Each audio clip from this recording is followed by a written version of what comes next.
Olá, como estão? Estou aqui para mais um encontro, mais uma aula, para a gente dar continuidade nesse projeto de trazer uma dimensão a mais para a nossa prática de yoga. Eu sou o professor Kim, estou aqui na qualidade de professor de yoga, de historiador e de pesquisador, com o objetivo de realmente trazer um pouco mais da parte histórica e filosófica da nossa filosofia, né? Dessa prática que acredito que quem tenha curiosidade por esses vídeos está à procura disso, de saber, de entender um pouco mais sobre a filosofia do yoga, sobre a história e sobre os demais segmentos que o yoga traz, tá? E que fica impossível de fazer isso numa prática de yoga tradicional, né? Que envolve asanas e respiração, meditação. A gente deixa essa parte histórica de lado, né? E filosófica também, acaba deixando um pouco. Então, para quem tiver interesse, é só seguir, a gente vai dando continuidade. Essa aula de hoje é a aula sobre a Bhagavad Gita, é um dos textos mais clássicos aí que o yoga, que tem sobre o yoga, que fala explicitamente sobre yoga. Mas antes da gente começar a falar sobre a Gita, a gente vai voltar, a gente vai ter que dar uma atrasadinha, né? Lembrando que a gente tá estudando desde da parte pré-védica. Se vocês não estiverem acompanhando os vídeos, tem mais nas playlists que eu já postei aqui no YouTube. Então é só ir lá e ver desde da aula 1. Então, na aula 1, a gente estava falando da civilização pré-védica, que a data temporal é de 6.500 a.C. E agora a gente está nessa data, né, que a gente chama de data pré-clássica, ou épica, tá? Ou pós-upanishadica, que é a datação corresponde a 1.500 a.C., ou seja, 1.000, né, ou 500 a.C., 1.500, tá?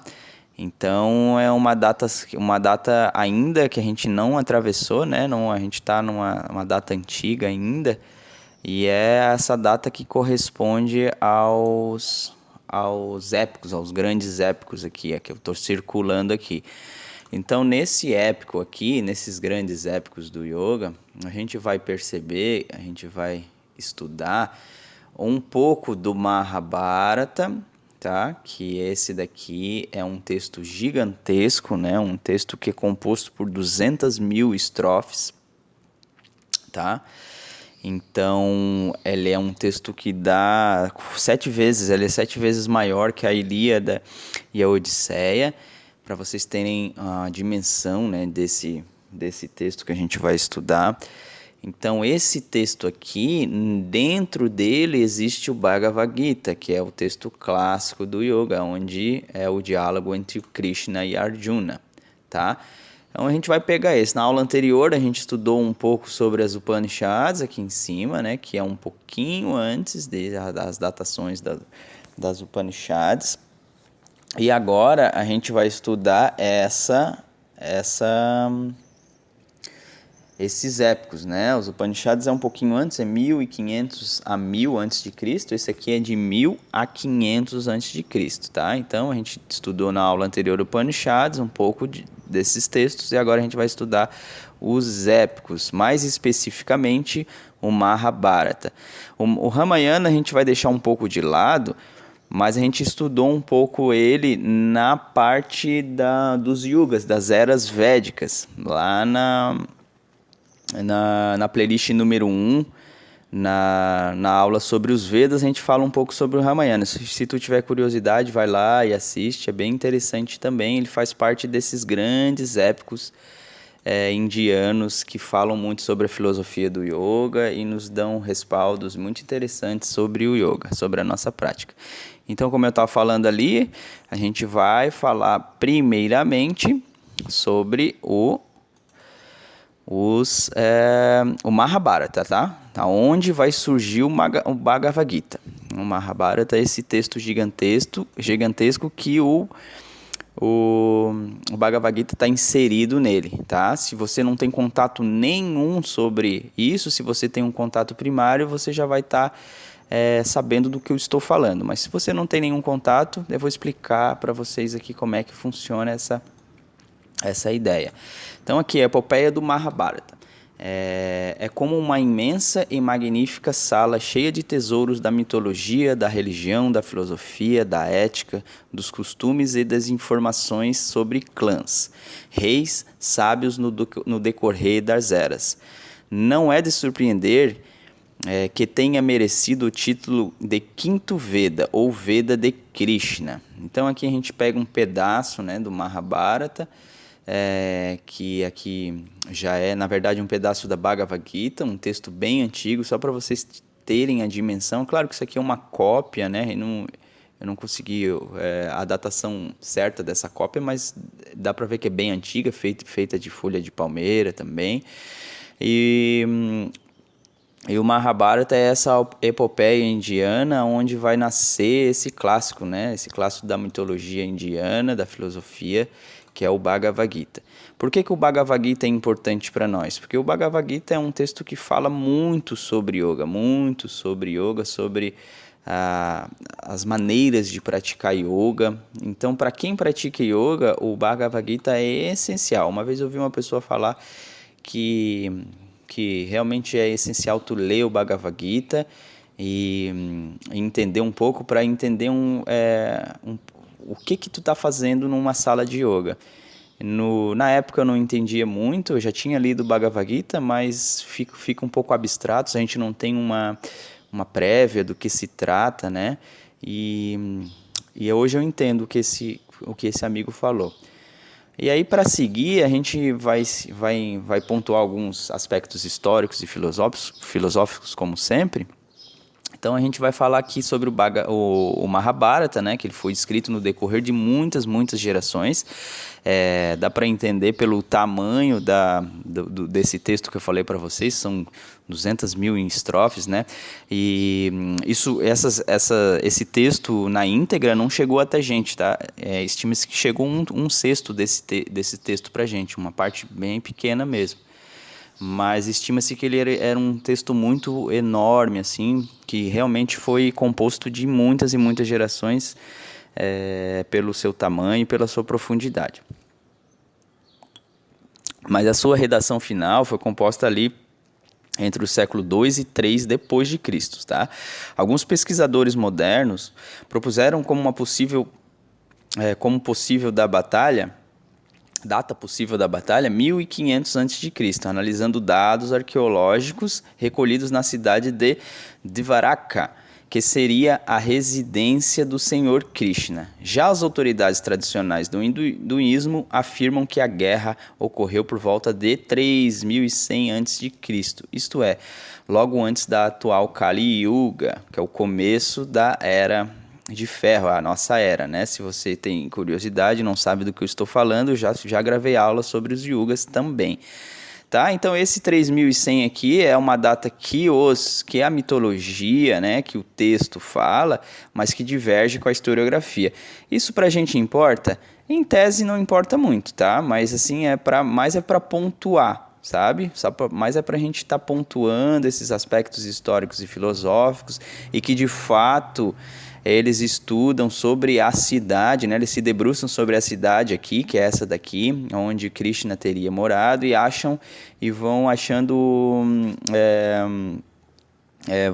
resquícios arqueológicos que corroboram com o texto que a gente vai estudar, né? Que é o Bhagavad Gita, que é um texto que por enquanto a gente está estudando sobre o Mahabharata ainda, né? Mas o Mahabharata, o Bhagavad Gita está inserido no Mahabharata. E então essas datas são essa data que é a mais utilizada, né, 3100, que é a nossa data que começa o Kali Yuga. O Kali Yuga começa com o advento ali da guerra que vai dar a obra Bhagavad Gita, tá? Então o Kali Yuga começa basicamente com esse atrito familiar aqui que na sequência a gente vai começar a ver, tá? Sobre essa história. Vamos lá, da continuidade aqui. Aí, falando um pouco mais sobre a cidade, né, que é o Dvaraka, descrita no Srimad Bhagavatam, no Mahabharata e em outras escrituras védicas. Era uma cidade forte construída dentro do mar, tá? Então, pela vontade do Senhor, Dvaraka desapareceu no mar no momento da partida do Senhor desse mundo, tá? O Senhor Krishna, tá? Era a cidade onde Krishna morava. Escavações arqueológicas trouxeram do mar muitos artefatos que sugerem que uma opulenta cidade existiu ali no passado distante. Em Vrindava, o Senhor Krishna viveu como um simples vaqueiro, mas em Dvaraka ele viveu como um príncipe rico. Aí a gente vai observar essa cidade aqui, né, o Dvaraka atualmente, tá? Muita gente faz peregrinação até lá. E esse movimento filosófico que a gente vai estudar, né, que se debruça sobre esses textos, Srimad Bhagavatam, o Mahabharata e o Bhagavad Gita, ele deu origem a um movimento famoso que se chama os Vaishnavas, tá? Vaishnavas. Então, tem muita peregrinação para esses dois lugares aqui, ó. Aqui é o Vrindavan. O Vrindavan foi a região onde há 5.000 anos Krishna nasceu e passou a sua infância e a juventude.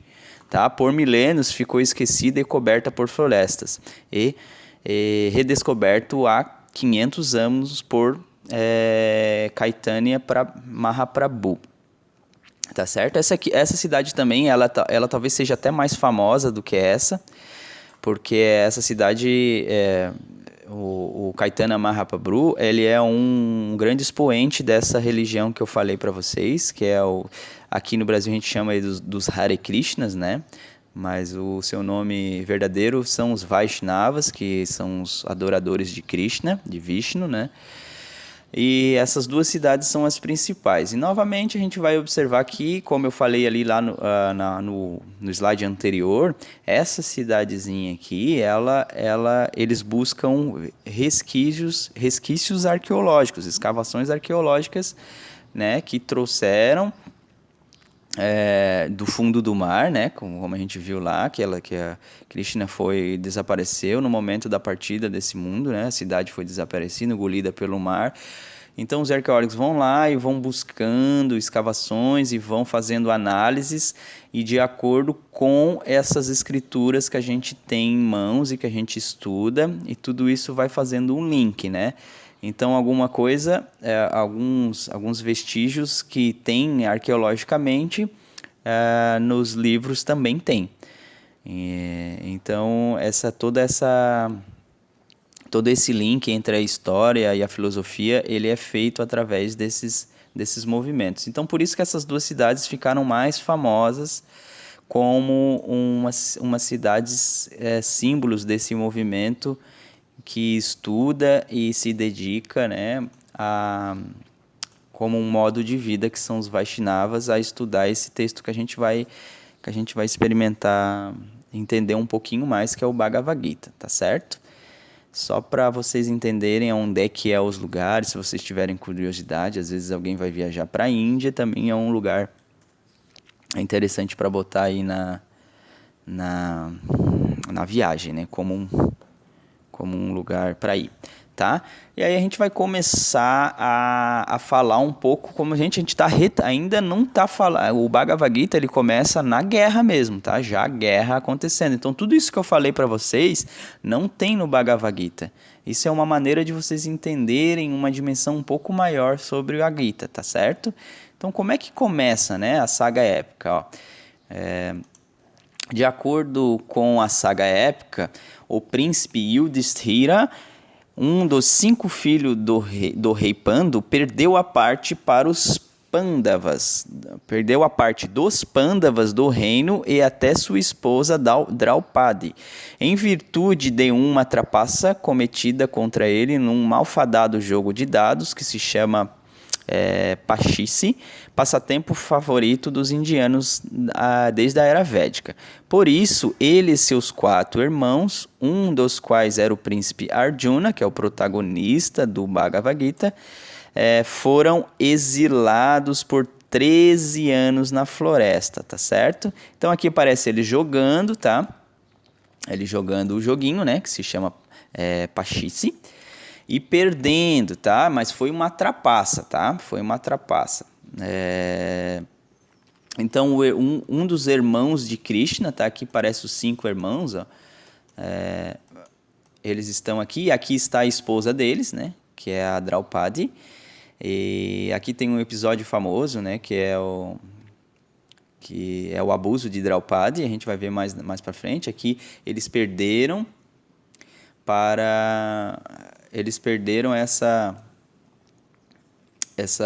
esse jogo, daí perderam perderam o seu reinado, né, que eles dividiam com os Kurus, e eles eram os Pandavas, tá? Então os Pandavas dividiam o reinado com os Kurus, que perderam essa batalha, perderam esse jogo e foram exilados por 13 anos na floresta, deixando o reinado na mão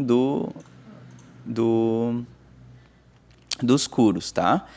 Eu vou dar continuidade aqui, que vocês vão entender melhor. Isso foi o começo da treta, ou seja, a treta familiar que aconteceu, né? Agora aqui, como eu falei, o abuso de Draupadi, disse que esse momento foi o momento que iniciou a Kali Yuga, tá? Porque foi o momento aqui, agora a gente vê aqui certinho, nessa outra imagem aqui, ó, os 5 irmãos, né? E aqui a sua esposa sendo abusada, pelos Kurus, né? Por esses, vamos dizer assim, esse pessoal que faz parte da escuridão, né? São os Asuras.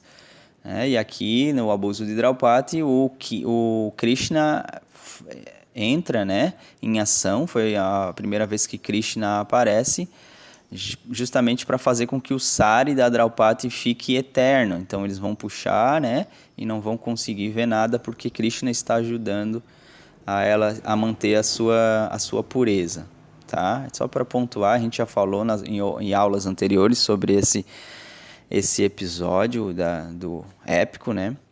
E aí, ao fim do exílio, né, dos 5 irmãos, o que vai ocorrer? Eles vão voltar lá para o reinado, né, de onde eles tinham soberania, junto com os Kurus, né? Então aqui aparece, ao fim do exílio de 13 anos, os 5 filhos do virtuoso rei Pandu, né, que são os Pandavas, exigiram de volta a parte que o pai tinha no reino, então governada somente pelo rei Dhritarashtra e seus 100 filhos, dentre os quais destacava-se o ambicioso Duryodhana. Esse personagem aqui vai aparecer muito no capítulo 1 do Bhagavad Gita. Então, se tu não tem essa prévia, né, da história, não entende muito quem é o Duryodhana. Duryodhana é o filho aqui, ó, o rei cego, Dhritarashtra, ouve enquanto o narrador visionário Sanjay relata os eventos da batalha entre os clãs Kaurava e Pandava. Então, Pandava é quem? Quem está exilado e voltou, tá? Depois de 13 anos. E os Kaurava são os Kurus, tá? São os que estão soberanos no poder e que venceram aquele jogo lá de Pachice, né? Aquele jogo, e conseguiram, através, obviamente, né, de uma trapaça, reinar soberana, tá? Então aqui ele é um rei cego, tá certo? É a sua cegueira espiritual, né? Esse é o simbolismo dessa cegueira dele. Então os irmãos de Arjuna voltam do exílio e vão reivindicar novamente o seu reinado. E aí que vai começar a nossa batalha do Bhagavad Gita, aí que começa realmente a coisa acontecer. Aqui só para pontuar um por um, né, quem são os Pandavas, né, os filhos, ó. Aqui, os filhos do rei Pandu, né? Aqui é um dos irmãos, Saradeva, a Draupadi, que é a esposa, o Arjuna, que está aqui, que é o protagonista do Bhagavad Gita, o Bhima, Yudhishthira, está aqui, e Narula. Nakula, aliás. Então, são esses que voltaram do exílio, tá? A Draupadi não voltou porque ela ficou lá, né? Então, ela também foi conquistada ali no jogo.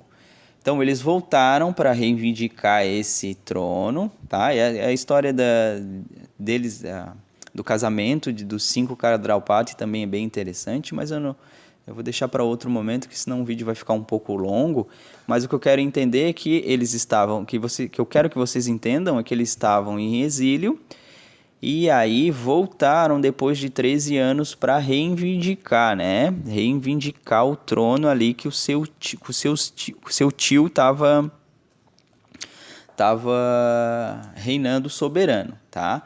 E aí, quando a sua justa reivindicação foi recusada, eles moveram guerra contra os Kauravas, contra os Kurus, tá? O deus homem Krishna estava do lado dos Pandavas, enquanto, embora não fosse oficialmente um combatente, ele fez uso de diversos planos e estratagemas divinos para auxiliar a boa causa dos filhos de Pandu, tá? Filhos de Panda era quem? O Dhritarashtra era irmão do Pandu, que era pai dos Pandavas, dos 5 irmãos que estavam em exílio, tá certo? Então aqui é a batalha, ó. Aqui está Krishna e aqui está um dos irmãos, que é o quem? O Arjuna. Então o Bhagavad Gita inteiro ocorre o quê? O diálogo entre os dois. Krishna, encarnado numa forma de Deus homem, vai dando conselhos espirituais e filosóficos para o Arjuna, que é o arqueiro, né? Que é um dos 5 irmãos ali. Tá certo? Então a batalha começa aqui a gente vê a divisão, né? Aqui atrás estão os Pandavas, aqui estão os Kurus, os Kauravas, e eles vão guerrear entre si à procura para restaurar o reinado. Então é uma guerra filosófica, obviamente, está falando de uma guerra interior, e aqui a gente fala que a escritura diz que a batalha era muito desigual e que os Kurus tinham uma vantagem enorme sobre os Pandavas, mas com a ajuda de Krishna, né, a ajuda de Deus, né, os Pandavas acabaram vencendo essa batalha, tá? Mas ao decorrer acontece muita coisa, né? E aqui está o Bhagavad Gita, ó. É um diálogo entre Krishna, Deus encarnado, e seu discípulo príncipe Arjuna.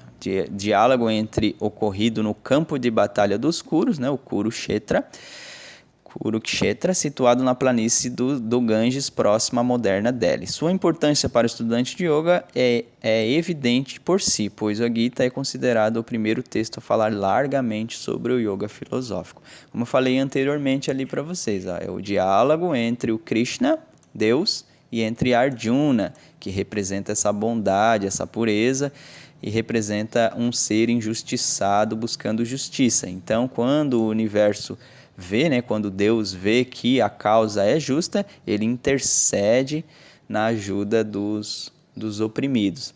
Essa é uma das morais aí do Bhagavad Gita. Tá certo? Só falar um pouco mais sobre os Vaishnavas, que são os adoradores de Vishnu, de Krishna. Aqui a gente vê o Prabhupada, né, que é um dos expoentes mais clássicos do Vaishnavismo. O Bhagavad Gita é um documento antigo do Vaishnavismo. A tradição religiosa centrada na adoração do Deus em forma de Vishnu, especialmente na sua encarnação de Krishna. A gente já falou sobre sobre essa relação, sobre essas encarnações que Vishnu ocorre com Vishnu. Uma delas é Krishna. Se você tem curiosidade, é só voltar nas aulas, tá? Essas tradições têm suas raízes fincadas na era védica, mas floresceu no século 6 a.C., na região que hoje é Mathura, e dali espalhou-se para outros rincões do subcontinente indiano. Hoje o Vaishnavismo é uma das 5 grandes tradições religiosas da Índia. Só para vocês verem, o que a gente está estudando é muito importante, né? Muito valioso lá para os indianos e para nós ocidentais que estudamos um pouco da filosofia indiana. tá? E só para fazer um resumo, então, o Mahabharata, né, que é o grande texto ali que a gente estudou anteriormente, deu origem ao Bhagavad Gita, que é o diálogo entre Arjuna e Krishna, que vai falar sobre vários aspectos do yoga. Então, ele é dividido aí entre... tem 18 capítulos, a Bhagavad Gita. Não é um livro grande, tá? Um livro pequeno, para quem nunca teve contato. E aí, o que vai ocorrer? Ele vai falar do primeiro ao sexto capítulo sobre o Karma Yoga, que é a ação correta e incorreta, vida após a morte, yoga e meditação. E aí, do sexto ao 12º, ele vai falar de devoção, dedicação, né, que é o Bhakti Yoga, amor sem regras, onde os Vaishnavas estão muito fincados nessa maneira de praticar yoga, que é o Bhakti, e o Gnana Yoga, né, do 13º ao 18º, que é o yoga do conhecimento. A gente fala aqui dos gunas, né, que é as 3 modalidades do mundo material. Muito interessante também esse capítulo final, para mim um dos meus prediletos, e como esse mundo funciona, e a conclusão do Bhagavad Gita, né, que é a vitória dos Pandavas sobre os Kurus, tá? Então é só um resumo bem breve de como que a gente estuda a Bhagavad Gita, e algumas curiosidades ali sobre o Mahabharata, de onde ele veio, os personagens. Eu sei que fica meio corrido, mas realmente é um resumo que eu pretendo fazer, sempre no máximo 20 e poucos minutos, 25 minutos. Mas espero que isso auxilie você na leitura do Bhagavad Gita e te inspire a ler e a praticar yoga com um pouco mais de profundidade. Então, espero vocês na próxima aula, que é onde a gente vai ler um pouco dos trechos do Bhagavad Gita. E é isso aí. Muito obrigado e namastê.